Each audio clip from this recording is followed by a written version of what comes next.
रसूलिहिल करीम अम्मा बाद फ़अऊज़ु बिल्लाहि मिनश्शैतानिर्रजीम बिस्मिल्लाहिर्रहमानिर्रहीम लक़द कान लकुम फ़ी रसूलिल्लाहि उस्वतुन हसना सदक़ल्लाहुल अज़ीम। दुरूद पाक पढ़ें। अल्लाहुम्मा सल्लि अला सय्यिदिना शफ़ीअना व मौलाना मुहम्मद मअदनिल जूदि वल करम व आलिहिल किराम व इब्निहिल करीम बारिक व सल्लिम सलातु व सलामुन अलैका या रसूलल्लाह सल्लल्लाहु तआला अलैहि वसल्लम। इमाम अहले सुन्नत सरकार आला हज़रत मुजद्दिद दीन व मिल्लत अशाह इमाम अहमद रज़ा ख़ान फ़ाज़िल बरेलवी रज़ियल्लाहु तआला अन्हु आक़ा करीम सल्लल्लाहु तआला अलैहि वसल्लम के बारे में इरशाद फरमाते हैं, चमक तुझसे पाते हैं सब पाने वाले, मेरा दिल भी चमका दे चमकाने वाले। अल्हम्दुलिल्लाह हम सब यहाँ पर इकट्ठा हैं ताकि हम सब मिलकर अपने आका व मौला जनाब अहमद मुजतबा मोहम्मद मुस्तफ़ा सल्लल्लाहु तआला अलैहि वसल्लम के सीरत तय्यबा को समाअत करें। सीरत इस्लाम की ये समझिए बुनियाद है। नबी पाक सल्लल्लाहु अलैहि वसल्लम की हयात तय्यबा के गोशे इस्लाम की बुनियाद है, क्योंकि अल्लाह रब्बुल इज़्ज़त ने कुरान पाक में वाज़ेह तौर पर इरशाद फरमाया, लक़द कान लकुम फ़ी रसूलिल्लाहि उस्वतुन हसना, यकीनन तुम्हारे लिए सबसे बेहतरीन नमूना तुम्हारे नबी की ज़िंदगी। तो जब तक हमें हुजूर की ज़िंदगी नहीं मालूम होगी उस वक्त तक हम जो है ना तो हमारे आमाल की इस्लाह हो सकती हैं, ना तो हमारे अक़ीदे की इस्लाह हो सकती हैं, ना तो हमारी इबादतें सही हो सकती हैं। ये इसी वजह से आज देख लीजिए लोग आज सीरत तय्यबा से दूर हैं तो अपने अपने नज़रियात को लोग बढ़ावा देने पर तुले हुए हैं, समझ रहे हैं। चूँकि उनका सबसे बड़ा हथियार आज जो जितने फ़िरक़े हैं, सहाबा में कोई फ़िरक़े नहीं थे। आप गौर कीजिएगा, सहाबा में कोई फ़िरक़े नहीं थे।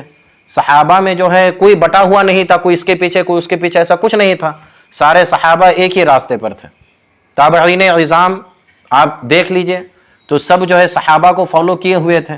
तो ये फ़िरक़े क्यों बट गए? इस वजह से बटे क्योंकि सरकार ने पहले ही फरमाया था, हक़ जमात वही है जिस तरीक़े पर मैं हूँ और मेरे सहाबा हैं। जो उस तरीक़े पर चलेगा वही हक़ है, और जो उस तरीक़े से फिरेगा वो बिल्कुल बातिल हो जाएगा। तो आप ये बटने की वजह क्यों है? क्योंकि जैसे जैसे वक्त गुजरता गया वैसे वैसे लोग जो है नबी पाक सल्लल्लाहु अलैहि वसल्लम की ज़िंदगी से दूर होते गए, समझ रहे हैं। और अब तो आलम ऐसा है, लोगों को आम किताबें तो छोड़ो, कुरान पाक पढ़ने की तौफीक नहीं है। सबसे बड़ी बात तो ये है, और ये जहन में रखिएगा इस बात को, बद मज़हबों का सबसे बड़ा हथियार अगर कोई चीज़ है वो हमारी जहालत है। सबसे बड़ा हथियार उनका हमारी जहालत है। क्योंकि अगर कोई थोड़ा सा भी अपने अकीदे का जानने वाला हो, उस पर यकीन रखता हो, तो आप देखिए तारीख़ गवाह है इस तरह के बहुत से ऐसे वाक़यात कि जब जब किसी बदमज़हब ने बदमज़हबी को फैलाने की कोशिश की, फ़ौरन वो सुन्नी बोल उठता था अपने अकीदे की रोशनी में, तुम ये गलत कह रहे हो, ऐसा नहीं ऐसा है। और अल्लाह ताला उस अकीदे की पुख्तगी में उसको एक अक्ल भी अता फरमाता था जो उस बदमज़हब का मुकाबला करता था। बहुत से ऐसे वाक़यात हैं, लेकिन आज हमारे पास कोई नॉलेज नहीं है, समझ रहे हैं। आप सोशल मीडिया भी देखिए, तरह तरह के दज्जाल घूम रहे हैं। पाकिस्तान के न जाने कितने ऐसे दज्जाल हैं जो अपने ही तौर पर फैलाए जा रहे हैं, समझ रहे हैं। और किसी का ना कोई सर है ना कोई पैर है, बल्कि जिस बात को वो पहली क्लिप में कहता है ये नाजायज़ है, दूसरी क्लिप में जब उसकी बारी आती है उसी को जवाज़ की दलील करार दे देता है, समझ रहे हैं। तो इस वजह से ऐसे आलम में ज़रूरत है हम पर किस बात की कि हम नबी कौनैन सल्लल्लाहु अलैहि वसल्लम की सीरत तय्यबा को जानें। और अल्हम्दुलिल्लाह जमात रज़ा मुस्तफ़ा शाख नायगांव मुबारकबादी के लायक है इस कदम पर कि हर हफ्ते अल्लाह के फजल से सरकार की सीरत तय्यबा की समाअत की महफिल मुनक़्क़िद की जाती है। आप अल्हम्दुलिल्लाह हुज़ूर मिसबाह साहब क़िबला के ज़बानी आपने जो है तकरीबन 100 दर्स लिया आपने, उसमें कुछ मसाइल के दर्स लिए, कुछ आपने सीरत तय्यबा के दर्स लिए, और इसमें कहीं ना कहीं कुछ ऐसी बातें आई जिसके ज़रिए से आपकी इबादतों की इस्लाह हो रही है, और कुछ ऐसी भी बातें आ रही हैं जिससे हमारे अक़ीदों की इस्लाह हो रही है। आप ज़रा सोचिएगा कि वहाबियों ने नबी कौनैन सल्लल्लाहु अलैहि वसल्लम की सीरत को कैसे बयान कर दिया, समझ रहे हैं, किस तरह से उन्होंने पेश किया। अच्छा, उनकी खुद जो है सीरत दानी पर यह वाक़या भी बड़ा शाहिद है कि जिसको वो अपनी जमात का मुजद्दिद कहते हैं, हकीमुल उम्मत कहते हैं। अब ज़रा सोचिएगा मुजद्दिद की शान क्या होनी चाहिए, समझ रहे हैं। मुजद्दिद कहते किसे हैं? तो उलमा ने फरमाया है मुजद्दिद कहते उसे हैं कि जब हर 100 साल पर एक मुजद्दिद अल्लाह ताला पैदा फरमाता है। उस मुजद्दिद का काम क्या होता है कि गुजरते वक्त के साथ जो सुन्नतें मुर्दा हो चुकी थी, लोगों ने अमल करना तर्क कर दिया था, तो वह मुजद्दिद अपने इल्म के जरिए से, अपने अमल के जरिए से, अपनी खिदमात के जरिए से लोगों के अंदर उन सुन्नतों पर अमल कराता है। यह मुजद्दिद की शान होती है। तो मुजद्दिद के लिए सबसे बड़ी अगर कोई चीज है वो ये है कि वो नबी कौनैन सल्लल्लाहु अलैहि वसल्लम की सीरत तैयबा को बहुत अच्छे तरीके से जानता, तो वो मुजद्दिद है। समझ रहे हैं? अब वहाबियों का मुजद्दिद भी आप जरा समझिएगा। और किस लिए कहते हैं उलमा के तुम इनसे दूर रहो, क्योंकि इनकी सोहबत भी जो है ना ईमान के लिए सम्य कातिल है। यानी कि एक होता है जान का मारने वाला, एक होता है ईमान को खराब करने वाला, और इनकी सोहबत ईमान को बर्बाद करने वाली है। समझ रहे? और इससे आपसे कहीं ज्यादा इस बात को मैं समझता हूं, क्योंकि मैं उदगिर का रहने वाला हूं। अगर हफ्ता 10 दिन भी रुकना पड़े तो कैफियत में चेंज आना शुरू हो जाता है। भैया इतने नमाजें पढ़ रहे हैं, इतने लोग, भैया आपकी मस्जिदों में इतनी भीड़ नहीं मिलेगी जितनी उनके यहाँ मिलेगी। रमजान में तरावी में दोनों जगह पाता हूँ, यहाँ पर भी मैं देखता हूँ तरावी का क्या हाल है, और चूंकि मैं दौरा भी करता हूँ तो मैं खुद देखता हूँ, अइम्मा किराम से पूछता हूँ। और उदगीर में मैं देखता हूँ अल्लाह अकबर कबीरा, उनके यहाँ मस्जिद के सामने ऐसी गाड़ियां लगती हैं, हाईवे रोड जाम हो जाता है, ऐसे ऐसे गाड़ियां लगती है। तो उनको देख करके कभी हैरत भी होती है ना, इतनी नमाजें पढ़ रहे हैं, ये कैसे गलत हो सकता है। सब कभी ख्यालात भी ऐसे आते हैं आम आदमी के जहन में। ठीक है, तो आप जरा सोचिए उनके मुजद्दिद की क्या बात है और क्यों उलमा आपको कहते हैं उनसे दूर रहिए। हैदराबाद का जलसा था, अशरफ अली थानवी, या देवबंद का सालाना जलसा था, अशरफ अली थानवी को मेन मुकर्रिर था और उसकी तकरीर होने वाली थी। तो हैदराबाद के कुछ उसके मुरीदीन पहुंचे उसके पास, और पहुंच करके कहते हैं हुजूर ये सुन्नी हजरात जो हैं हम पर बड़ा इल्जाम लगाते हैं कि ये नबी की सीरत कभी नहीं बयान करते हैं जब भी इनके जलसे होते हैं। और आप खुद भी जायजा लीजिए, इनके जलसे जितने होते हैं ना सब दुनियावी मौज़ूआत होते हैं। आदमी को दुनिया में कैसे तरक्की करनी चाहिए, आदमी को जो है फलां क्या बोलते हैं इससे फलां मुसीबत से कैसे निपटना चाहिए, सारी चीज़ें दुनिया पर होती हैं। और जहाँ नबी की सीरत तैयबा की बात आ जाए तो माज़अल्लाह सुम्मा माज़अल्लाह किस तरीके से जवाब देते हैं आप सोचिएगा। तो उससे, और वो मुजद्दिद है, अशरफ अली थानवी से कहा कि भाई सुन्नी लोग हम पर इल्ज़ाम लगाते हैं कि आप लोग जो है नबी की शान बयान नहीं करते हैं। तो आज बड़ा अच्छा मौका है, लाखों की तादाद में लोग हैं, ठीक है, और बहुत बड़ा इज्तिमा है और बड़ी तादाद में जो है लोग मौजूद हैं, तो लिहाजा अब अच्छा मौका है हुजूर, और आप मुकर्रिर खुसूसी भी हैं, तो आज आपका उन्वान सिर्फ नबी की शान बयान करना हो, सिर्फ आप नबी की शान बयान कीजिए। तो अशरफ अली थानवी जो मुजद्दिद है क्या जवाब देता मालूम है गौस भाई? वो कहता है हुजूर की शान बयान करने के लिए हदीस यानी रिवायतें याद होनी चाहिए, और इस वक्त मेरे जहन में जो है कोई रिवायत मौजूद नहीं है। माअज़ल्लाह रब्बिल आलमीन। ये किसकी शान है, ये किसकी हालत है? अशरफ अली थानवी। और हमारे इमाम की हालत देखो, सुभान अल्लाह, इमाम अहले सुन्नत सरकार आला हजरत रदियल्लाहु ताला अन्हु की शान। दूसरे हज के मौके पर आला हजरत रदियल्लाहु ताला अन्हु पहुंचे हज के लिए, बुखार की शिद्दत है। जो उस वक्त के जो मुफ्ती आजम थे मक्कतुल मुकर्रमा के, उनके पास रात में एक खत जो है मक्का शरीफ का जो गवर्नर था वो भेजता है, कहता है कि कल जब दरबार में आइए तो इन सवालों के जवाबात लिख करके लाइएगा। उसमें 5 से 6 सवालात है, किसके ताल्लुक से? हुजूर के इल्म गैब के ताल्लुक से। और उसी महफिल में जो है हुजूर कोई महफिल चल रही थी, आला हजरत रदियल्लाहु ताला अन्हु भी तशरीफ ले आए। तो जो मुफ्ती आजम मक्का थे उन्होंने उठा करके वो सवाल का पर्चा कहा, और तो आला हजरत ने वहां पर तकरीर फरमाए, और इत्तेफाक से आला हजरत ने इल्म गैब ही पर तकरीर फरमाई। तो उन्होंने जब सुना तो बड़े अश करते रह गए। अच्छा, अरबी में तकरीर आला हजरत फरमा रहे हैं, ठीक है ना, मक्कतुल मुकर्रमा में अश करते रह गए, और उन्होंने वो चिट्ठी निकाली, कहा कि आप ही मेरी नजर में सबसे ज्यादा मुनासिब है, इन सवालों के जवाब लिखें। और याद रखिए हुजूर ये जवाबात हमें सुबह में देने हैं, यानी वक्त भी नहीं दिया जा रहा। अच्छा, आला हजरत की शान ये थी, दूसरी मर्तबा जाना, आला हजरत फरमाते हैं कि वो मशीयत खुदाबंदी थी, कोई इरादा नहीं था ऐसा, क्योंकि पहले एक हज कर चुके थे आला हजरत, फर्ज अदा हो चुका था, कोई इरादा नहीं था। माँ से झांसी तक गए थे आला हजरत छोड़ने के लिए, और 1 सेकंड के लिए आपने माँ से इजाजत चाहिए, वालदा ने फौरन इजाजत दी, फौरन निकल गए आला हजरत। समझ रहे, कोई तैयारी नहीं, कोई कुछ नहीं, हत्ता की टिकट तक नहीं निकला है। लेकिन सरकार जिसको बुलाए उसको रोकने वाला कौन? समझ रहे, ये भी बात, जिसको सरकार बुलाए उसको रोकने वाला कौन? इसको पढ़िए आप तो बड़ा ये ताज्जुब होता है आला हजरत का सफर कैसे रहा। रात के 1-1 बजे तक आला हजरत से लोग मिलते थे, इजाजतें लेते थे। आला हजरत फरमाते मैं लिखने के लिए बैठा और बुखार की शिद्दत है, सिर्फ 8.5 घंटे में आला हजरत ने अद-दौलतुल मक्किया बिल माद्दतिल गैबिया, बगैर किसी किताब के हवाले के, ऐसा नहीं कि आपने किताब देख देख करके लिखा, बगैर किसी किताब के हवाले के 8.5 घंटे में आपने हुजूर के इल्म गैब पर किताब लिख डाली। समझ रहे? ये होता है मुजद्दिद। समझ रहे? तो मुजद्दिद के लिए जो सबसे बड़ी चीज है वो क्या है? अपने नबी सल्लल्लाहु अलैहि वसल्लम की जिंदगी को जानना। और एक मुसलमान के लिए भी ये जरूरी है, क्योंकि जितना हम सरकार की जिंदगी से दूर होते गए वैसे वैसे लोगों ने क्या किया, कभी हुजूर के इख्तियारात पर हमला किया, हम खामोश रह गए। भी हो सकता है क्योंकि वो हदीस ला रहा है ना, वो बोल रहा है हदीस में है। अब वो कौन सी हदीस पेश कर रहा है? क्योंकि हमें मालूम ही नहीं है तो हम क्या बोलेंगे? कभी जो है हुजूर के इल्म गैब पर हमला कर रहा है माज़अल्लाह, कभी हुजूर के वालिदैन पर हमला कर रहा है माज़अल्लाह, सुम्मा माज़अल्लाह, ने हुजूर की जिंदगी पर तरह तरह से हमले कर रहे हैं। लेकिन हमारी खामोशी क्यों? क्योंकि हम हुजूर की जिंदगी जानते नहीं। तो अल्हम्दुलिल्लाह इसी वजह से ये मैं कह रहा हूँ, ये महफिल बड़ी आम है, इसमें आप बैठें, अपने दोस्तों अहबाब को दावत दीजिए। क्यों? यहाँ जब एक एक बात भी आप सरकार की जिंदगी से सुनेंगे तो आपको ये महसूस होगा कि मुसलमान सहाबा की जिंदगी कैसी थी और एक मुसलमान को कैसा बनना चाहिए। ठीक है, एक मुसलमान को कैसा बनना चाहिए। एक मरतबा दुरूद पाक पढ़ें, अल्लाहुम्मा सल्ली अला सय्यिदिना शफीअना व मौलाना मुहम्मद मादिनिल जूदि वल करम व आलिहिल किराम व इब्निहिल करीम बारिक वसल्लम सलातु व सलामुन अलैका या रसूलुल्लाह सल्लल्लाहु अलैहि वसल्लम। आपने पिछले दर्स में अबू जहल के मुतालिक एक वाक़या समाअत किया।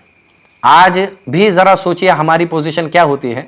जानते हैं कि वो हमारा फलां दुश्मन है, कोई अगर हमें ले जाए कि बोले कि भाई चलो हमें तुम बात करो, वो हमें दे देगा, हम बोलते हैं भाई अरे भाई मैं कहाँ से जाके बोलूँ, वो उल्टा मुझे सुना देगा, वो उल्टा मुझे सुना देगा। लेकिन अल्लाह ताला ने हुजूर को ऐसा रुअब अता फरमाया, ये भी सरकार का मौजिज़ा। सरकार फरमाते हैं कि अल्लाह ताला ने मुझे रुअब की नियामत अता फरमाई है। मेरा दुश्मन 1 महीने की मसाफत पर होता है, अगर मैं उससे करीब हो जाऊं तो अल्लाह ताला उसके दिल में मेरा डर पैदा कर देता है। समझ रहे? ये भी हुजूर का क्या है? एक मौजिज़ा। तो अबू जहल के बारे में आपने समाअत किया। और अबू जहल कौन? वो अबू जहल जिसके बारे में सरकार ने वाज़े तौर पर फरमाया हर नबी के दौर में एक फ़िरऔन होता है और मेरे दौर का फ़िरऔन अबू जहल है, और वो तमाम फ़िरऔनों से ज़्यादा सख्त है। ज़रा सोचिए किस तरह की सख्ती नहीं किया उसने हुजूर पर। हुजूर सजदे में होते, ला करके ऊँटनी की ओझड़ी ला करके रख देता। हुजूर जो है नमाज में होते, पीछे से चादर डाल दी जाती। हमें कुछ नहीं सताया गया जी गौस भाई, हमें एक रत्ती भर जो है हमने इस्लाम लाने पर कोई मशक्क़त हमने नहीं उठाई, थोड़ी सी भी नहीं उठाई। हम किसी की गाली भी बर्दाश्त नहीं करते हैं। समझ रहे हैं? दीन की खातिर हम तो कुछ नहीं है। सहाबा से सुनो, और सरकार की खुद जिंदगी हमें क्या बतलाती है कि किस तरीके से सब्र करना है आप। ठीक है ना? तो पीछे से ऐसे चादर ला करके ऐसे ऐंठा जाता था, गला दबाया जाता था। किसका? सरकार दो आलम सल्लल्लाहु अलैहि वसल्लम। और ये करने वाला कौन होता था? अबू जहल होता था।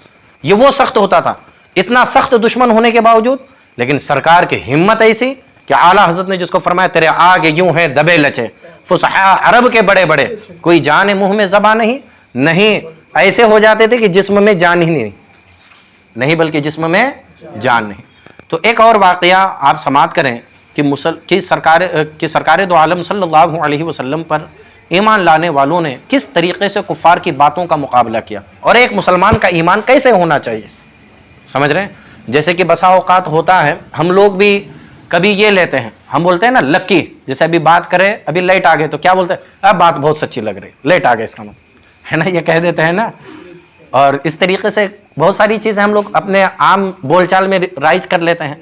लेकिन अगर कभी ईमान की बात आ जाए, समझ रहे हैं, कभी ईमान की बात आ जाए और कोई ऐसा कोई वाकया हमारे साथ हादसा पेश आ जाए, कोई ऐसा हमें नुकसान पहुंच जाए, तो एक मुसलमान का ईमान क्या होना चाहिए। अगर कोई आकर के उसी वाकया को लेकर के एक मुसलमान के ईमान पर हमला करें तो सहाबे किराम की जिंदगी हमें क्या दर्स देती है।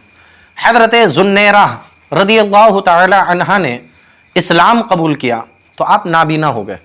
हजरत जुन्नैरा रदियल्लाहु तआला अन्हा एक सहाबिया हैं और ये बांदी थी। ठीक है ना? जैसे आपने इस्लाम कबूल किया फौरन क्या हो गए आप? नहीं कि अंधी हो गई। अबू जहल बोला ये लातो उज्जा की कारकर्दगी है, यानी तूने हमारे माबूदों को छोड़ा जिसकी वजह से वो तुमसे नाराज होकर तुम्हारी आंखों की रोशनी को उन्होंने छीन लिया है। ठीक है ना? और ये उस माहौल में बोला जा रहा है जहां पर जो है हर तरफ शिर्क ही शिर्क था। हर तरफ क्या था? शिर्क ही शिर्क था। हत्ता कि खाने काबा में 360 बुत रखे हुए थे जिनकी बाकायदा जो है प्रस्तिश की जाती थी। ठीक है ना?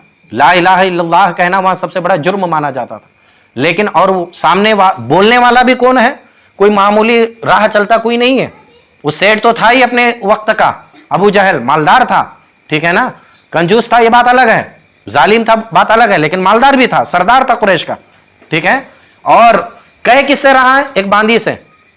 और वो कौन बांदी? जो मुसलमान हो चुकी हैं, लेकिन वो मुसलमान होने के बावजूद वो ये नहीं देख रही है कि किसी ने मेरे ईमान पर हमला किया तो किसी सेठ ने किया, किसी सरदार ने किया। फौरन उनका जोश ईमानी जोश में आता है और वो क्या जवाब देती है?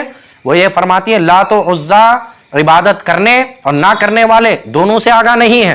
यानी ना तो ला तो उज्जा को यह मालूम है कि मेरी आंख कैसे चली गई है, ना तो उसके इबादत करने वाले जानते हैं कि मेरी आंख की रोशनी क्यों गई है। ये तो महज अल्लाह ताला की मशीयत से है, सुभान अल्लाह। ये तो महज किससे है? ये अल्लाह ताला की चाहत से, ठीक है ना। और फिर क्या दुआ करते हैं, मेरा परवरदिगार मुझे दोबारा आंख देने पर भी कादिर है, सुभान अल्लाह। वो ये ईमान, इस ईमान का जब मुजाहिरा करती हैं तो उसी रात उनकी आंखें लौट आई, सुभान अल्लाह, ठीक है ना।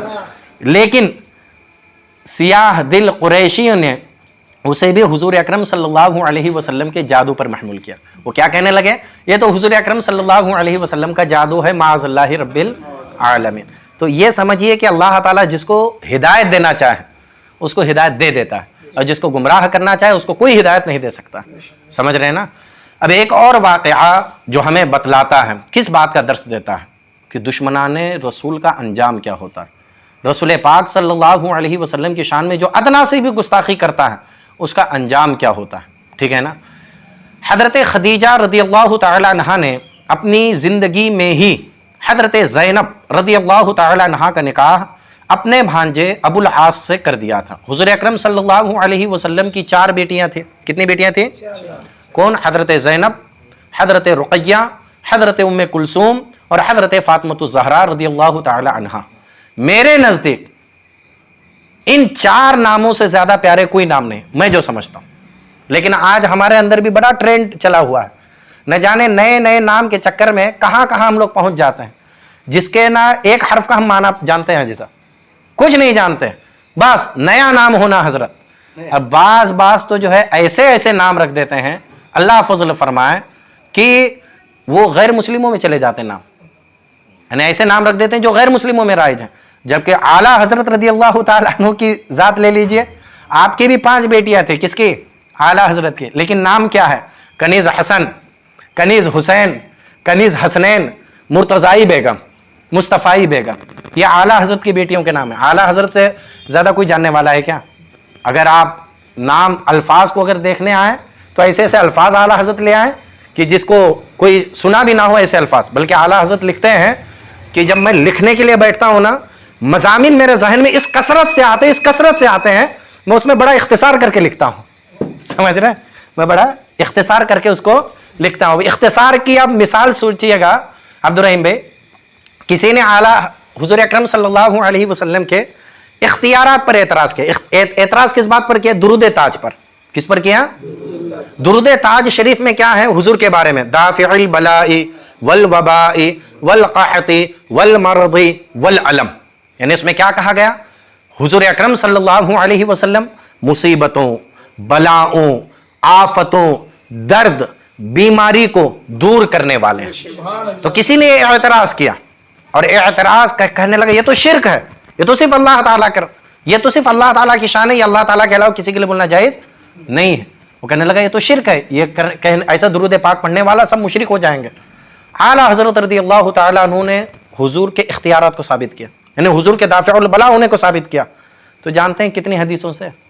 तकरीबन मैं पढ़ाता हूं, मैंने पढ़ा भी है, मैं मेरे इल्म के मुताबिक तमाम हदीसों को अगर लें 500 से ज्यादा हदीसें और 150 से ज्यादा आयत कुरानिया आपने इसके सबूत में लिखे कि हुजूर मुसीबतों को दूर करने वाले। और अच्छा ताज्जुब की बात यह है, इतनी दलील, यानी 500 से ज्यादा हदीसें, अक़वाले उलमा 100 से ज्यादा, 150 से ज्यादा आयतें पेश करने के बाद फरमाते ये मेरा मुख्तसर है। क्या कहते हैं? ये मेरा। आज अगर बहुत से लोग लिखते हैं तो 2-4 दलीलें दे दे तो बोलते हैं मैंने दलीलों से पानी पानी कर दिया, समझ रहे? आज यही तो कहते हैं ना। लेकिन आला हजरत की शान ये थी। तो हमेशा ज़हन में रखिएगा, नाम वो रखिए ठीक है ना, जो बुजुर्गाने दीन के नाम हुआ करते। क्यों? उसकी वजह यह बयान फरमाते हैं क्योंकि उन बुजुर्ग का फैजान आपकी औलाद पर जारी होगा, यह हमेशा ज़हन में रखिए। खैर, तो हुज़ूर अकरम सल्लल्लाहु अलैहि वसल्लम की कितनी बेटियां थी? 4 बेटियां थी। हजरत ज़ैनब रज़ी अल्लाह तआला अन्हा सबसे बड़ी बेटी थी सरकार की। तो हजरत खदीजा रज़ी अल्लाह तआला अन्हा ने अपनी जिंदगी में ही, चूंकि अभी तक सरकार ने जो है ऐलान नबूवत नहीं फरमाया था, तो उस वक्त की बात, ठीक है ना, तो हजरत खदीजा ने अपनी जिंदगी में ही हजरत ज़ैनब का निकाह अपने भांजे हजरत अबुल आस से कर दिया था। और हुजूर ने, और ये चूंकि उस वक्त मुसलमान नहीं हुए थे, ये बाद में ग़ज़वे बद्र के दिन ये मुसलमान हुए, ठीक है ना, कौन? हजरत अबुल आस रज़ियल्लाहु तआला अन्हु। और हुजूर ने हजरत रुक़ैया या हजरत उम्मे कुलसूम का निकाह उतबा बिन अबू लहब से कर दिया था। किससे कर दिया था? उतबा बिन अबू लहब से सरकार ने इसका निकाह कर दिया था। उतबा बिन अबू लहब कौन है?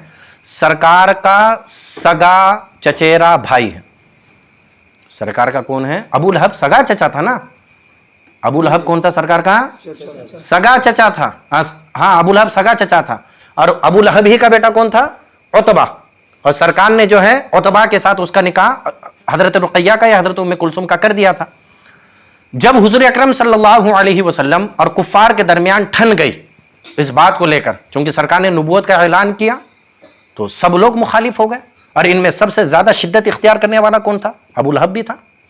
समझ रहे हैं? सगा चचा था, लेकिन ये सबसे ज्यादा कुफ्र पर अड़ा रहा और मुखालफत करने वाला सगा ये था, ठीक है ना। ठन गई तो कुफ्फार ने हुजूर अकरम सल्लल्लाहु अलैहि वसल्लम के दामादों से कहा, तो आप जरा ज़हन में रखिएगा, कुफ्फारों की साजिशें कैसी कैसी रहा करती हैं। समझ रहे हैं? तो हक पर कायम रहना, हमेशा हक का साथ देना, ये बहुत बड़ी नियामत है। अगर अल्लाह ने आपको इस बात की तौफीक दी है कि आप हमेशा हक के साथ हैं और हक के साथ कायम हैं, तो इस पर रब का शुक्र अदा कीजिए। समझ रहे हैं ना? तो कुफ्फारों ने क्या साजिश रची? हुजूर अकरम सल्लल्लाहु अलैहि वसल्लम के जितने दामाद थे, ठीक है ना, अभी तो हजरत फातिमा तो ज़हरा छोटी थी, उनका निकाह तो हुआ ही नहीं था, ठीक है ना, तो दामादों से कहा तुम दुख्तराने रसूल सल्लल्लाहु अलैहि वसल्लम को तलाक दे दो, उनसे रिश्ते तोड़ दो और तुम उन्हें छोड़ दो। कुरैश की लड़कियों में से जिसे तुम चाहोगे उससे हम तुम्हारा निकाह करा देंगे। समझ रहे हैं? जिससे तुम चाहोगे हम उससे हम तुम्हारा निकाह करा दें। तो कुफारों की साजिश समझते हैं, यानी ये बातिलों की साजिश होती है। जो बातिल के पैरोकार होते हैं वो कभी माल को पेश करते हैं, कभी औरतों को पेश करते हैं, कभी मनसब को पेश करते हैं, और ये हुजूर पर भी पेश किया था सरकार ने। तो उस वक्त जो है ना हमारे ईमान की आजमाइश होती है। समझ रहे हैं? कोई मान लो आपको कह दे मार्केट में दुकान है, ये ले लो, खामोश बैठो। समझ रहे हैं? फलां का नहीं, बदमज़हब के साथ खामोश बैठ भाई, ये लेके खामोश बैठ, ये 1 2 लाख रख, खामोश बैठ। तो याद रखिएगा वो ले तो लेंगे एक बारी का, लेकिन अपने ईमान का सौदा ज़रूर कर देंगे। समझ रहे हैं? अपने ईमान का सौदा ज़रूर कर देंगे। उस वक्त आपके परख हो जाएगी, आपकी औलाद के लिए ये बात इबरत होगी। ये ना समझिएगा उस दुकान से कमाऊंगा तो मेरी औलाद को खिलाऊंगा तो मेरी औलाद बहुत ज़्यादा ना मुतियो फरमा बरदार होगी, हरगिज़ नहीं। ठीक है ना? ये कुफारों ने पेश किया किसको? हुजूर अकरम सल्लल्लाहु अलैहि वसल्लम के जुमला दामादों को, तमाम दामादों को, छोड़ दो, जिसे तुम चाहोगे हम तुमसे शादी करा देंगे। तो हजरत अबुल आस रज़ियल्लाहु तआला अन्हु ने फरमाया, उस वक्त तक मुसलमान नहीं हुए थे, उन्होंने फरमाया मैं तो अपनी ज़ौजा से किसी हाल में भी जुदा होने के लिए तैयार नहीं हूं, क्योंकि कुरैश की कोई औरत मेरी बीवी का मुकाबला कर ही नहीं सकती है। सुभान अल्लाह। समझ रहे? क्योंकि वो सरकार की बेटी थी ना भाई, हुजूर से ज्यादा हसीन व जमील कोई है? कोई है? आला हज़रत ने इसे थोड़ी ना कहा कि हुस्न यूसुफ पे कटी मिस्र में अंगुश्ते जना, और या रसूलुल्लाह वो एक मरतबा कटे हैं और सर कटाते हैं तेरे नाम पर, चेहरे को देखा हो ना देखा हो, बात दूर की बात है, वो सिर्फ सरकार का नाम आशिकों के दिल में इस कदर महबूब है, सर कटाते हैं तेरे नाम पर मर्दाने अरब। समझ रहे हैं? तो हजरत अबुल और हजरत ज़ैनब सरकार की बेटी थी और बड़ी खूबसूरत, ठीक है ना। तो हजरत अबुल आस ने कहा कि कोई औरत मुकाबला नहीं कर सकती, लिहाजा मैं नहीं राजी हूं। हुजूर अकरम सल्लल्लाहु अलैहि वसल्लम ने उनके इस इक़दाम पर तहसीन फरमाई, हुजूर ने उनकी तारीफ फरमाई। लेकिन उतबा ने, चूंकि उतबा बिन अबू लहब, उसके साथ भी सरकार ने निकाह किया था, ठीक है ना, लेकिन उतबा ने कहा अगर सईद बिन आस की लड़की मेरे हवाले की जाए तो मैं मोहम्मद सल्लल्लाहु अलैहि वसल्लम की बेटी को तलाक दे दूंगा। माअज़ल्लाहि रब्बिल आलमीन। उसने अपनी ख्वाहिश का इजहार कर दिया, फलां औरत मुझे मिले तो मैं छोड़ दूंगा। ऐसे बहुत से लोग भी होते हैं भाई, आज भी ये सूरतें पाई जाती है। अगरचे मान लो ना औरत के सही, लेकिन माल के आगे झुक जाते हैं, जमीन और जायदाद के आगे झुक जाते हैं आज भी। तो याद रखिए अजीजों, ईमान से बढ़ के कोई चीज नहीं है, ठीक है ना। कभी ईमान अकीदे का भी होता है और कभी आपकी ईमानदारी भी होती है अमल में। उस वक्त हमेशा हक का साथ दीजिए, और हक वालों के साथ अल्लाह की जात है, ठीक है ना। और तमाम नफा और नुकसान का मालिक कौन है? अल्लाह। अगर अल्लाह चाहे तो तुम्हें कोई नुकसान नहीं पहुंचा सकता, और अगर अल्लाह तुम्हें फायदा ना पहुंचाना चाहे, दुनिया भर के सारे सेठ आके आपको खरबों रुपया दे दें, एक पैसे का कोई फायदा नहीं पहुंचा सकता तुम्हें, ठीक है ना।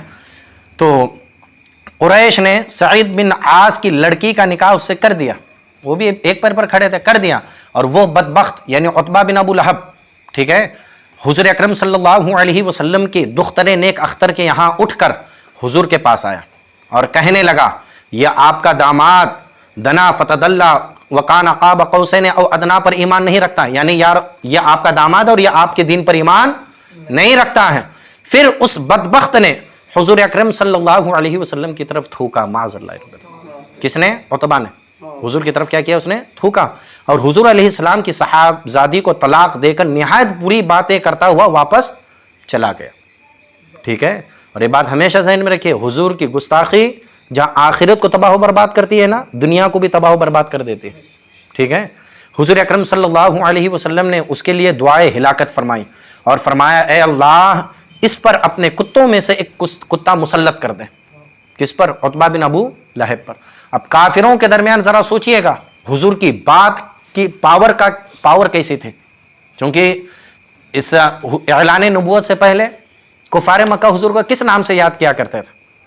कहते थे सादिक हैं, ये कभी झूठ नहीं बोलते हैं, ये अमीन है, ये कभी खयानत नहीं करते हैं, ये सच, ये अपने वादे को पूरा करने वाले हैं। तो चूंकि हुजूर ने जब दुआए हिलाकत फरमा दी, उस वक्त अबू तालिब वहीं थे, हुजूर के सगे चचा वहीं पर थे। उन्होंने कहा, ए मेरे भतीजे, अब इस दुआए हिलाकत से तू किस तरह बच सकता है? किससे कहा? उतबा से, क्योंकि अबू तालिब का भी भतीजा था। कौन? उतबा, ठीक है ना। कहा कि ए मेरे भतीजे, अब बताए उतबा, बता, अब जो सरकार ने तेरे हक में हिलाकत की दुआ की है, तू कैसे बच सकता है? बाज कहते हैं अबू तालिब बहुत ज्यादा रंजीदा हो गए और हुजूर अकरम सल्लल्लाहु अलैहि वसल्लम से आकर कहा, आपको इस तरह दुआ हिलाकत करने से क्या फायदा मिलेगा?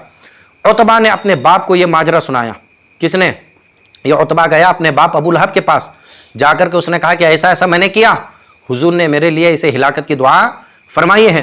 तो उसे भी सख्त तकलीफ हुई, और उसके बाद दोनों बाप बेटे, क्योंकि उन्हें यकीन था कि हुजूर की ज़बान से जो भी निकलता है कभी खाली नहीं जाता, वो दुआ कभी भी जो है खाली नहीं जाती, क्योंकि आला हज़रत ने फरमाया ना, इजाबत ने झुककर गले से लगाया, दुल्हन बन के निकली दुआए मोहम्मद सल्लल्लाहु तआला अलैहि वसल्लम। उतबा ने अपने उसके बाद दोनों बाप बेटे तिजारत की गर्ज से मुल्क शाम में गए और एक जगह ठहरे, जहां एक राहब ने उन्हें बताया कि इस जगह बहुत से दरिंदे रहते हैं, बहुत से शेर वगैरह आते हैं। चुनांचे अबू लहब ने अपने साथियों से मददगारी और इमदाद की दरखास्त की, क्योंकि उसे यकीन था ये द्वार आएगा नहीं जाएंगे। तो अब उसने क्या किया?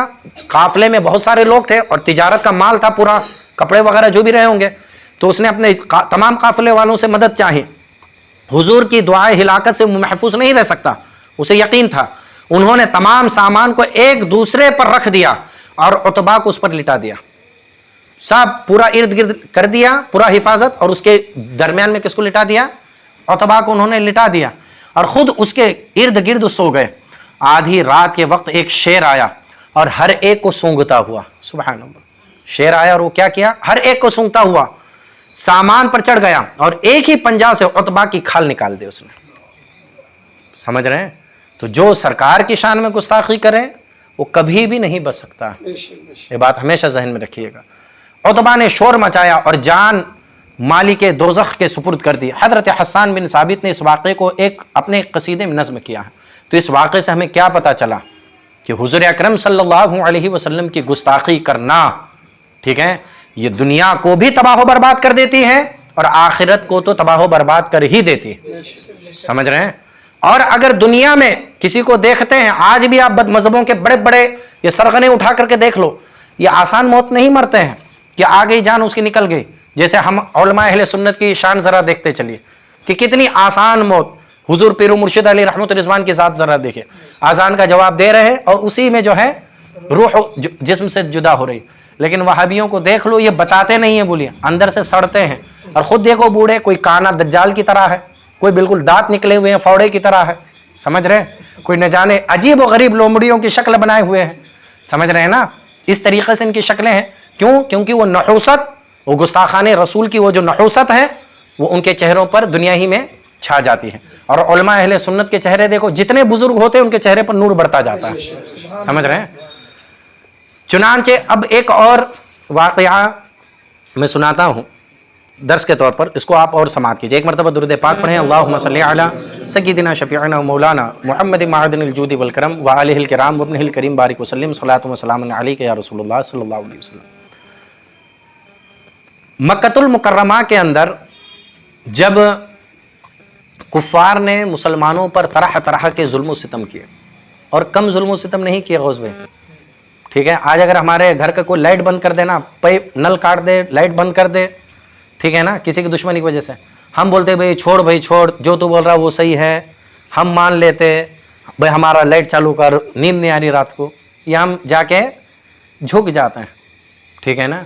लेकिन कुफार मक्का ने खाली लाइट पानी नहीं बंद किया था। हज़रत बिलाल, हज़रत सुमैया, हज़रत जुन्नैरा रज़ी अल्लाह तआला अन्हुम, ऐसे न जाने कितने ऐसे सहाबा थे जिन पर तरह तरह के जुल्म, हत्ता कि हज़रत अबू बकर पर, हज़रत उमर फ़ारूक पर, हज़रत उस्मान गनी पर, इनको भी नहीं छोड़ा गया, जबकि ये सरदार माने जाते। तरह तरह के जुल्म। और कैसे जुल्म? हज़रत बिलाल रज़ी अल्लाह तआला अन्हु को गरम गरम रेत पर सुलाते थे, नंगी पीठ, और ऊपर जो है ना पत्थर रखते थे ताकि वो हिले डुले नहीं। और एक रिवायत में तकरीबन धुआं भी देते थे, मिर्ची के धुएं भी देते थे। लेकिन वैसे आलम में वैसी सख्तियां बर्दाश्त कर रहे हैं हजरत बिलाल। हुजूर जब गुजरते थे ना तो हुजूर वो सख्तियों को देख करके रोते थे।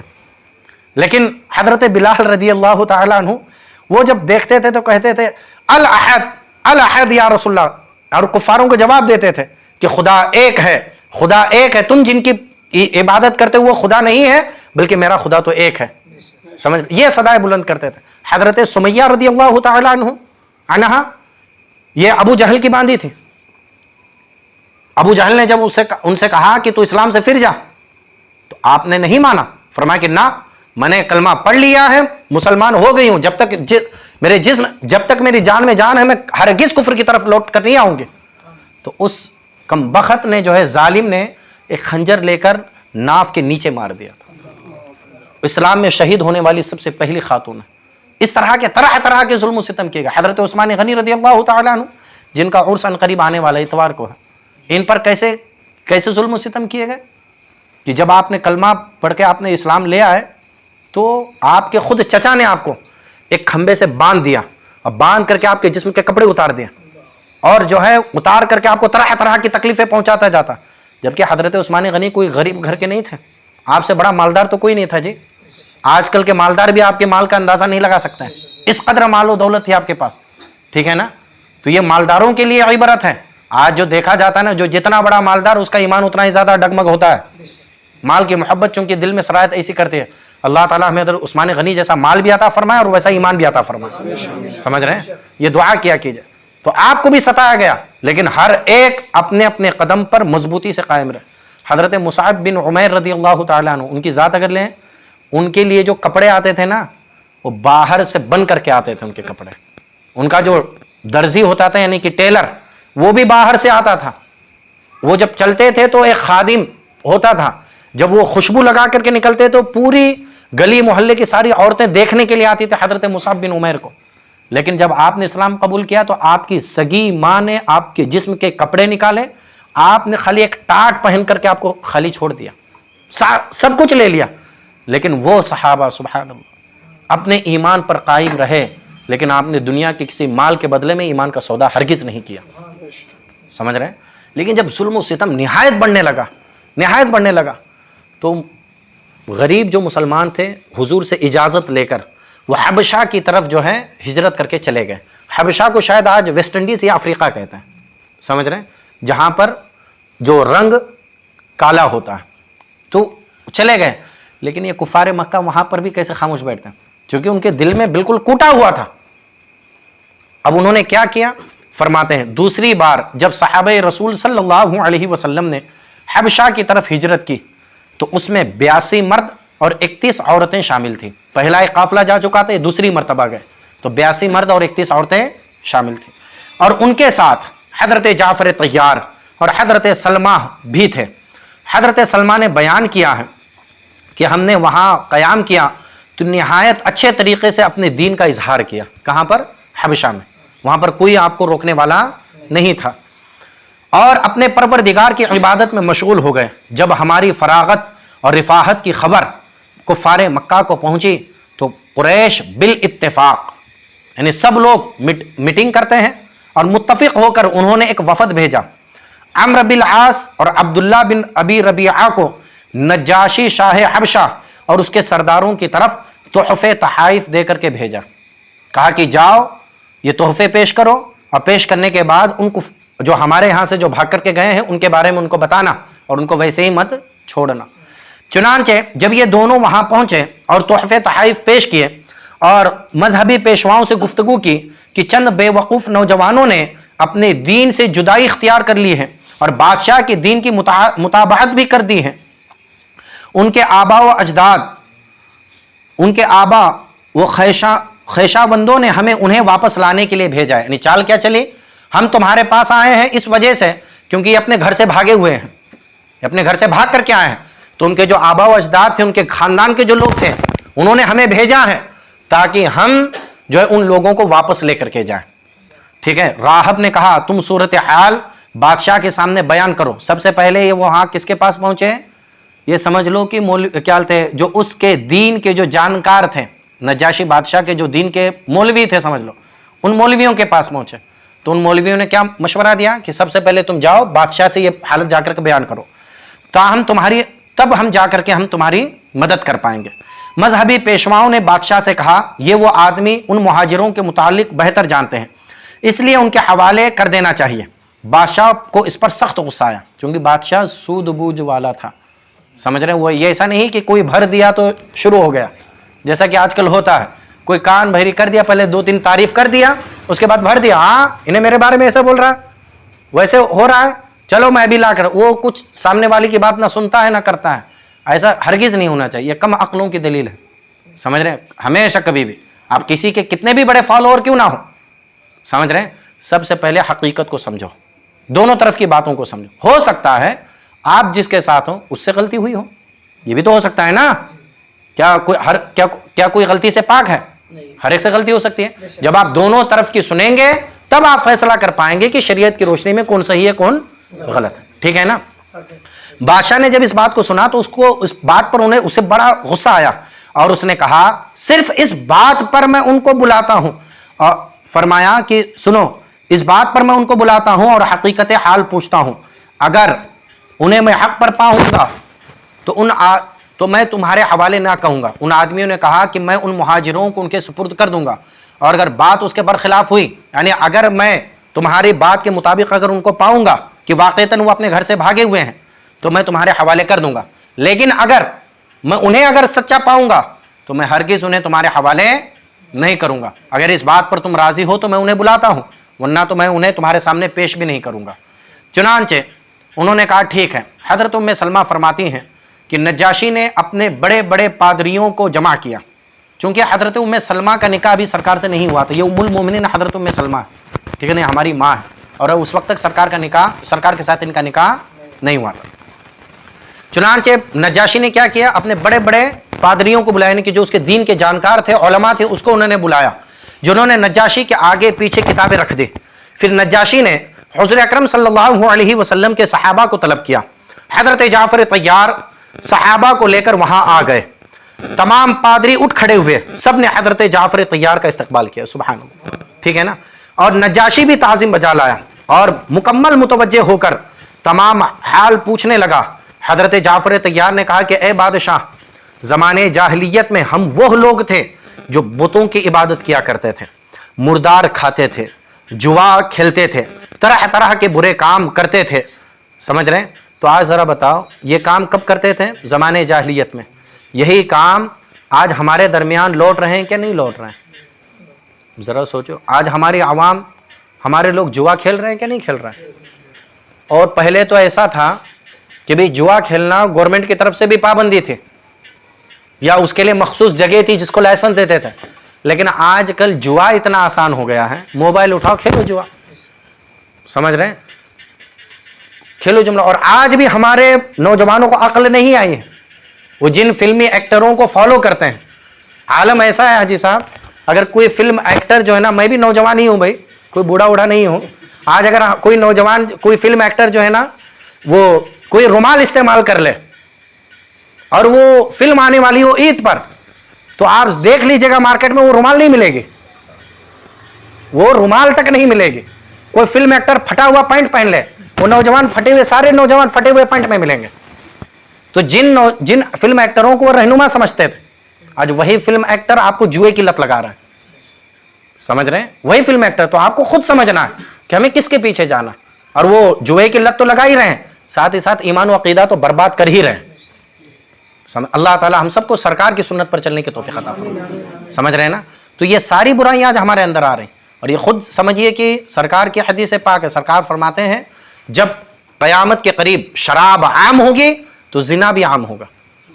क़यामत के करीब शराब आम होगी तो जिना भी आम होगा। और आज देख लीजिए नायगांव के खाली इर्द गिर्द, मैंने खुद एक मरतबा शुमार किया है, तो तकरीबन 20 से ज्यादा शराब की दुकानें हैं, 20 से ज्यादा। और ये जान करके मुझे हैरत इस बात की है, उनमें कुछ दुकानें मुसलमानों की, कुछ ऐसी दुकानें जहां मुसलमान नौजवान काम भी करते हैं।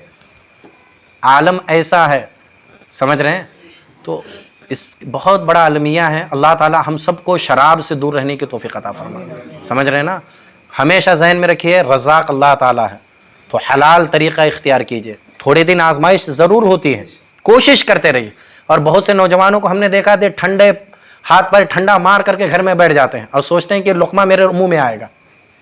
ये भी बड़ी गलत है, बल्कि हर जायज़ तरीके से कोशिश कीजिए, अल्लाह ताला ज़रूर बरकतें अता फरमाए, ठीक है ना।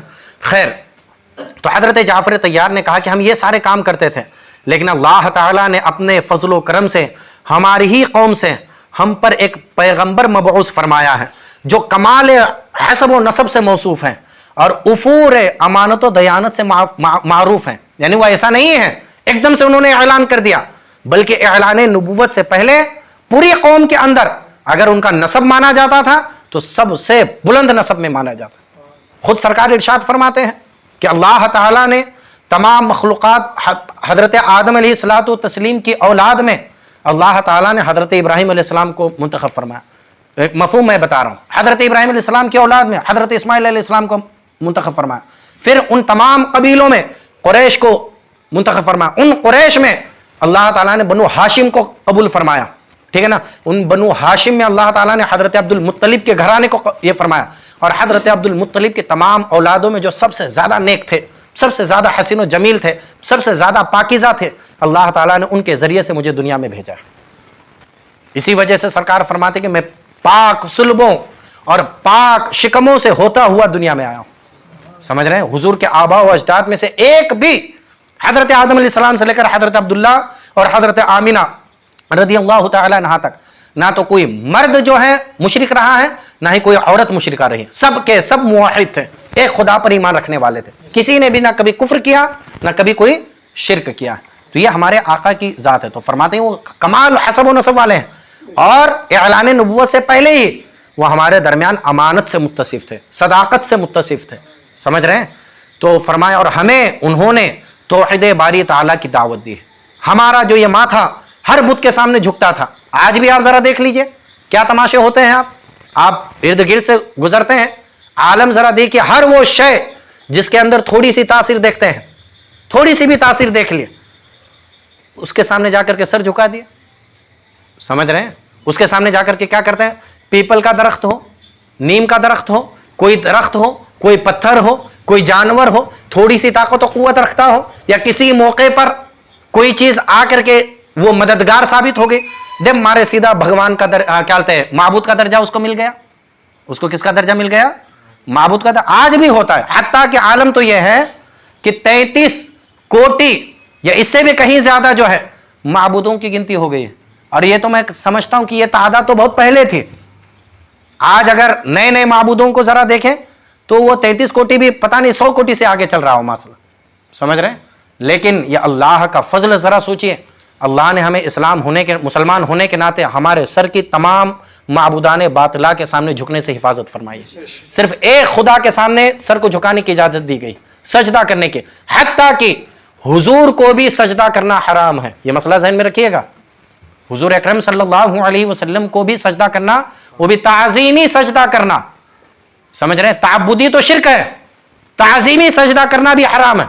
गैरुल्लाह को ताज़ीम के लिए भी सजदा करना क्या है? हराम है। तो इसी मसले से जाहिर हुआ बदमजहब जो हमारे ऊपर इल्जाम लगाते हैं, क्या ये सुन्नी सिखाते हैं कि मज़ारों पे जाके सजदा करो। अल्हम्दुलिल्लाह ये हम कभी नहीं सिखाते, ये हमारी तालीम है ही नहीं। हमारी तालीम क्या है? आप अदब बजा लाओ और किस तरीके से हाजिरी देनी है। आला हजरत रज़ी अल्लाह तआला अन्हु क्या फरमाते हैं? 2 हाथ दूर रहो। सबसे पहले आस्थाने से कितने हाथ दूर रहो? 2 हाथ दूर रहो। क़िबले की तरफ तुम्हारी पीठ हो और सराहने की और पैती की तरफ से जाओ, ठीक है। और 2 हाथ दूर रह करके सलाम पेश करो, हत्ता कि जाकर के टच भी मत करो, समझ रहे हैं, जाकर के उसको छुओ भी नहीं। फरमाया उसी तरह आदाब बजा लाओ कि जिस तरीके से आदमी अगर बाहयात होते तो जिस तरीके से उनसे जाकर के मिलता था। ये हमारी तालीम, ठीक है ना। तो अल्हम्दुलिल्लाह, तो क्या फरमाया आपने? उसने हमें तौहीद बारी ताला की दावत दी है, एक माबूद को मानने की दावत दी, और हत्ता कि हमने उसकी इबादत करना शुरू कर दी, यानी अल्लाह की इबादत करना शुरू कर दी, और उसकी इबादत में किसी को शरीक हम नहीं ठहराते हैं। हम नमाज कायम करते हैं, सुभान अल्लाह। ये मुसलमान की शान क्या है? नमाज कायम करते हैं, सदाकत का तरीका पेश नज़र रखते हैं, हम अपने वादों को पूरा करते हैं, अदायगी अमानत में और सिला रहमी में कोशिश और सही करते हैं। हम इस पर भी ईमान ले आए और जो उसकी मुताबाहत की और उसकी मुताबाहत भी की। लोग हमारे खिलाफ उठ खड़े हुए, लेकिन ये लोग हमारे खिलाफ हमारे दुश्मन बन गए और मुआनिदाना तरीक़ों से, यानी दुश्मनी के तरीक़ों से हमें कुफ्र और शिर्क की तरफ रुजू करने पर मजबूर करने लगे। इन्होंने पैसा पेश किया, हम ना माने। इन्होंने ज़मीन और जायदाद पेश की, हमने ना माना। जब किसी तौर पर हम ना बिके, औरतें पेश की, हम ना माने। तो आखिरकार इन्होंने हम पर तरह तरह के जुल्म करना शुरू कर दिए, समझ रहे हैं, तरह तरह के जुल्म करना इन्होंने शुरू कर दिए। बस हमने ताकत बर्दाश्त ना रही और कैसे जुल्म किए अभी मैंने आपको सुनाया। और एक वाक़या तकरीबन बुखारी शरीफ में भी है। हज़रत उमर फारूक रज़ी अल्लाह तआला अन्हु का दौर, हज़रत अबू सुफियान रज़ी अल्लाह तआला अन्हु और एक और सहाबी हैं जिनका नाम भूल रहा हूँ, वह आए मुलाकात के लिए, इजाज़त चाहे। हज़रत उमर ने इजाज़त ना दी, बल्कि खादिम ने आकर कहा कि थोड़ा सा इंतज़ार कीजिए। एक और सहाबी आए जो ज़माने उस वक्त क्या थे, मक्का शरीफ में थे, मुहाजिर थे, और उस वक्त वो गुलाम थे। वो आए, उन्होंने इजाज़त मांगी। हज़रत उमर ने, वो बाद में आए लेकिन उनको इजाज़त दे दी, वो चले गए। तो हज़रत अबू सुफियान भी थे। हज़रत अबू सुफियान की ज़बान से ये निकला, उन्हें यह बात बुरी लगी और उन्हें निकला कि ये ग़ुलाम होकर के इन्हें इजाज़त दी जा रही है और हम इनसे पहले बैठे हैं और हमें इजाज़त नहीं दी गई। चुनांचे इन्हें भी बुलाया गया, ये भी पहुँचे। वहाँ पर जो सहाबी थे उन्होंने समझाया कि ए अबू सुफियान, इसमें नाराज़ होने की, उन्होंने पहले ही समझाया कि इसमें नाराज़ होने की क्या बात है। इस्लाम में इज्जत उसको दी जा रही है, मुकद्दम उसे किया जा रहा है जो इस्लाम में मुकद्दम था। वो पहले इस्लाम ले आए, इस वजह से वो इज्जत के भी सबसे ज़्यादा हकदार हैं, और हम बाद में इस्लाम ले आए इसलिए हमारा मर्तबा उनके बाद ही होगा। लेकिन जब वो पहुँचे तो हज़रत उमर समझ गए, तो हाव भाव भी लगता है ना, चेहरे के कुछ आसार भी बताते हैं। हज़रत उमर रज़ी अल्लाह तआला अन्हु ने उस जो सहाबी थे उनसे फरमाया कि ए अल्लाह के रसूल सल्लल्लाहु अलैहि वसल्लम के सहाबी, ज़रा बताओ, तुम अपने इस्लाम की कहानी बयान करो, तुम कैसे इस्लाम लाए, तुम्हें कैसी कैसी परेशानियाँ झेलनी पड़ी।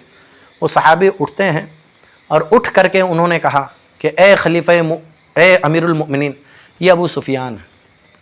इस्लाम लाने की खातिर उन्होंने हम पर ऐसे जुल्म सितम किए, ऐसे जुल्म सितम किए कि हमारी पीठ को तक जलाया गया, और इस तरह जलाया गया कि पीठ की चर्बी निकल करके आग को बुझाते थे। यानी खाली चुटके नहीं दिए, हमारे को तो खाली चुटके पड़े तो भाग जाए हम लोग, चर्बी निकल करके आग को बुझाते थे। और चुनांचे उन्होंने अपनी पीठ जब जैसे ही निकाली, कुर्ता उतार करके दिखाया, हज़रत उमर फारूक रज़ी अल्लाह तआला अन्हु बिल्कुल जज्बात में आकर के रोने लग जाते हैं और रो करके उनके पीठ का बोसा देते हैं और फरमाते हैं कि अल्लाह के रसूल के सहाबी, मैं मेरी जान तुम्हारी इस पीठ पर कुर्बान, जिसके तुमने इस्लाम की खातिर ये सख्तियां बर्दाश्त की। समझ रहे, ये सहाबा हैं। तो क्या फरमाया हजरत जाफर तैयार, इन्होंने हर मुमकिन कोशिश की हमें लौटाने की, लेकिन हम नहीं लौटे। आखिरकार जब हमें बर्दाश्त की ताकत ना रही तो हम यहां आकर पनाह गुज़ी हुए हैं, ताहम उनके जुल्म और सितम से महफूज रहें, ताकि हम ये सता ना सकें। नज्जाशी ने हजरत जाफर तैयार से चंद आयात की तिलावत के लिए कहा। उन्होंने कहा था कि हम जिस नबी पर ईमान लाते उन पर कुरान नाजिल हुआ, चंद आयतों की तिलावत के लिए कहा। उन्होंने यानी हजरत जाफर तैयार रदी अल्लाह ताला अन्हु ने सूरह काफ हा या ऐन स्वाद से आगाज तिलावत किया। चंद आयात सुनकर नज्जाशी ज़ारो क़तार रोने लगा। बादशाह क्या करने लगा, ज़ारो क़तार रोने लगा। चुनांचे यहां तक कि अब किस दर्जा रोया, हालांकि नज्जाशी मुसलमान नहीं है, ईसाई है, समझ रहे हैं, क्रिश्चियन है। वो कुरान की वो तासीर कि ज़ारो क़तार रोने लगा, यहां तक कि उसकी दाढ़ी के बाल भीग गए। मजहबी पेशवा जो दरबार में मौजूद थे वो भी ज़ारो क़तार रोने लगे। उनकी गिरिया वो जारी से, यानी वो किताबें लेकर के बैठे थे ना, उनकी वो इस कदर रोए कि वो सारी किताबें भीग गई। नज्जाशी बोला, खुदा की कसम ये नूर भी उसी मिशकात से है जिससे नूरे मूसा था, और इन दोनों का एक ही सरचश्मा। सुभान, यानी ये जो तुम कुरान की आयतें सुना रहे हो, इसमें जो बातें हैं ये तो वही बातें हैं जो हजरत मूसा अलैहिस्सलाम पर नाजिल हुई थी। जो बातें तौरात से हम तक पहुंची हैं, ये वही बातें तो कुरान से भी हम तक पहुंच रही हैं। फिर नज्जाशी ने उन दोनों सफीरों से कहा, मैं इन लोगों को तुम्हारे सुपुर्द नहीं करूंगा। जब दोनों दरबारे नज्जाशी से बाहर आए तो अम्र आस ने कहा, मैं असहाबे मोहम्मद सल्लल्लाहु अलैहि वसल्लम पर एक ऐसी चीज मुसल्लत करता हूं जो उनकी दीवारें हिला देगा। अब्दुल्ला बिन रबिया ने कहा कि ए अम्र, ऐसा ना करो, अगरचे वो हमारे मुखालिफिन हैं लेकिन खैशाबंदी और सिला रहमी का भी ध्यान रहे, यानी वो हमारे रिश्तेदार हैं, वो हमारे खानदान वाले हैं, इसका भी ख्याल रखो। अम्र बिल आस ने एक ना सुनी, क्योंकि देखिएगा कुफ्र जो है कुरान ने वाज़ेह तौर पर कहा है, मुसलमान का कभी भी खैर खा, कभी भी कोई काफिर नहीं हो सकता, कभी भी नहीं हो सकता। वो हर मुमकिन कोशिश करेगा आपको सताने की, और आज की जा रही, नहीं की जा रही। जब तक कुछ हाथ में नहीं था तब तक जो है सब बोलते गए ऐसा नहीं वैसा नहीं। अब जब हाथ में ताकत आई है तो आप जरा सोचिए कौन सी ऐसा हरबा आप पर इस्तेमाल नहीं किया जा रहा है, हत्ता कि आपको आपके मुल्क से निकालने की कोशिशें की जा रही है, उसके बावजूद भी हम अंधे बनकर के घूमते हैं। समझ रहे हैं। तो उसने कहा कि उसने एक ना सुनी, सीधा नज्जाशी के दरबार में पहुंचा और कहा कि ए बादशाह, असहाबे मोहम्मद सल्लल्लाहु अलैहि वसल्लम हजरत ईसा को बंदा कहते हैं। क्या कहते हैं? हजरत ईसा को। चूंकि क्रिश्चियन के आज के भी ईसाइयों का क्या अकीदा है, वो कितने खुदाओं पर ईमान लाते हैं बताइए? 3। ये याद रखिए, कितने खुदाओं पर ईमान लाते हैं वो? 3। वो 3 खुदा किसको कहते हैं? एक तो अल्लाह रब्बुल इज्जत की जात, ठीक है ना। दूसरा वह हजरत ईसा अलैहिस्सलातु तस्लीम को माज़अल्लाह सुम्मा माज़अल्लाह अल्लाह का बेटा कहता है, समझ रहे हैं। और तीसरे हजरत मरियम रदी अल्लाह तआला अन्हा को अल्लाह की बीवी कहते हैं, माज़अल्लाह रब्बिल आलमीन। ये उनका अकीदा था। तो हजरत ईसा अलैहिस्सलाम को अल्लाह का बंदा नहीं कहते थे, बल्कि क्या कहते थे? खुदा का बेटा। आज भी ये कहते हैं, समझ रहे हैं ना। चुनांचे चूंकि नज्जाशी क्रिश्चियन था, ठीक है ना, तो वो नज्जाशी ने हजरत जाफर तैयार को तमाम सहाबा के हमरा दरबार में तलब किया, फिर से बुलाया और कहा और पूछा, तुम हजरत ईसा अलैहिस्सलाम के बारे में क्या कहते हो? ये बहुत बड़ी आजमाइश। कोई मान लो आपका फौरन सपोर्ट कर दिया किसी ने, अब तो आप फिर कोई बात ऐसी आगे कि उसी के खिलाफ है, तो वहां तो हम लोगों के पैर लड़खड़ाने लग जाते हैं, ठीक है ना।